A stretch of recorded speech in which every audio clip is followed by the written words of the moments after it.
بسم الله الحمد لله والصلاة والسلام على رسول الله صلى الله عليه وسلم. السلام عليكم ورحمة الله وبركاته. أصحابتي قالقة شرف بدن كسو دواد صحان صحو قروحي عافمات waxaan idin rajeynayaa biidmillahi raxmaan caafimaad barwaaqo oo bashbash cibaado suuban cimri dheer dhammaantiinba waxaan idin leeyahay rabadaan mubaarak meel kasta daafaca caalamka joogtaan insha allah biidmillahi kariim habeen haddaad daawan doontid fiidiyogan waxaan ku leeyahay habeen wanaagsan maalin haddaad daawan doontidna waxaan ku leeyahay maalin wanaagsan ilaahay subxaana wa tacaala kuwa uu isugu wada dembi dhaafo ilaahay subxaana wa tacaala un wada naxariistana allah inaga dhigo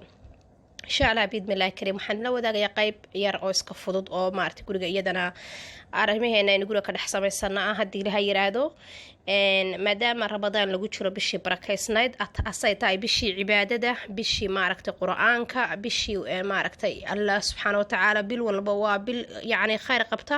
laakiin haddana bisha tana way ka duwan tahay bilaha kale ilaahay baa ka fadilay bilaha kale sida ilaahay subxaana wa tacaala uu maalinta jimcaha uga fadilay maalmaha kale ayuu bishana uga fadilay bilihiisa kale oo 12 bilood bishan ilaahay subxaana wa tacaala gaar uga dhigay marka biidmillah waxaan jeclaystay inaan waqtiga inagaga lumin cunto iyo karkarin iyo saliid iyo maaragtay dhibaatadaas iyo caafimaad daradaas waxaan aniga samaystay afur ama yacni ilmahaad ku qadaysiisan kartaa afur furuud baa ka dhigan kartaa wax kastaba insha allah aadna u nafaqo badan waxaana u tara badan haddii la yiraahdo marka waa salad iyo furuud aan isku dhex daray marka saladka waxaa baaquliga weyn ku jira salad caadiya baby salad basal baar oo iyadana aad iyo aad u fiican avocado grapes orange oo aan soo jarjaray iyadana iyo liindhanaan baa ku jira dhinaca qare aan si yaryar usoo jarjaray kaarooto oo midna aan dhaadheereeyey midna aan waaweynays dhuudhuubay iyo maaragtay tamaandhada oo maaragtay iyadana yaryar oo iyadana yaryar oo tawaaweyn ahana yaryar dhinaca waxaa igu jira barbarooni laba nooc kareerka ah iyo ka greenka ah basasha cas iyo qajaar baa igu jira dhinaca waxa ay taala cusbada himilaayo oo aad u caafimaad badan oo biyaha lagu darsan karo caadi haddaad jeceshahay u cuni kartid oo caafimaad aad u fiicana halka ta kalena ay cudurka ka tahay tacadtan casna ay caafimaad tahay cusbada cas salad dressing baa isagana ii yaala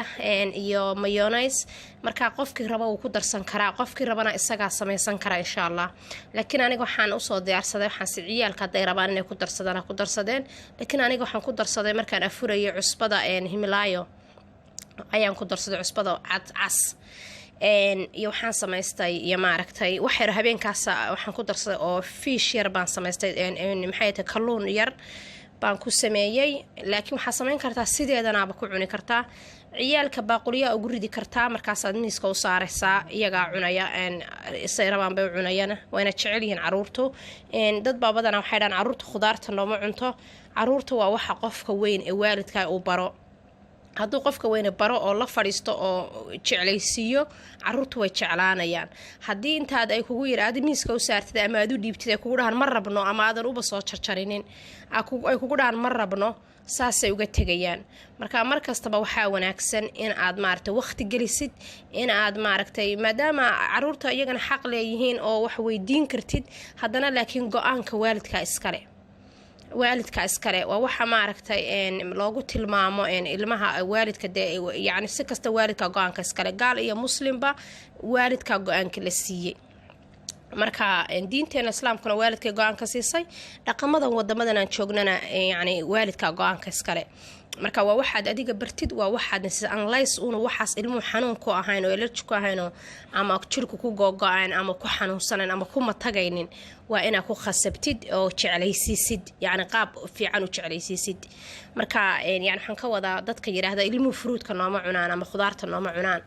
marka waa inaad adiga jeclaysiisid maadaama aad ogtahay inuu maaragtay faa'iido badan ugu jirto marka insha allah biidmillahi kariim haddaad rabtid waxaa kusii dari kartaa ukun aad biyo cad ku karkarisay intaad jeceshaad ku dari kartaa laakiin hadda intanaanba yaraysnayn oo arrinta sahlanaynba maasha allah tabaarak allah aniga markaa saasa khudaarta iyo saladka isugu samaystaa mararka qaar waxaan kusii daraa ukuntaas cad oo ukunta aan biyo cad ku karkariyey aad iyo aad bay u fiican tahay marka waxaan rajeynayaa insha allah inaad ka heli doontaan haddii ilaahay subxaana watacaala yiraahdo. allah subxaana watacaala ha idin wada barakeeyo. inta aan haysan ilaahay subxaana watacaala isagaa deeqsiya allaha siiyo, ummadda isagaa rabbi wax gaadhsiin kara. inta haysatana ilaahay subxaana watacaala caafimaad allaha u geliyo, allana ha u barakeeyo. kuwa walaalahooda dhiban xasuustana allaha inaga dhigo. dhammaantiin aad iyo aad baad u wada mahadsantihiin. ilaahay subxaana watacaala hayna wada cafiyo dhammaanteenba. asalaamu calaykum waraxmatullaahi wabarakaatu. aad iyo aad baan idin wada salaamaya daawasho wacan.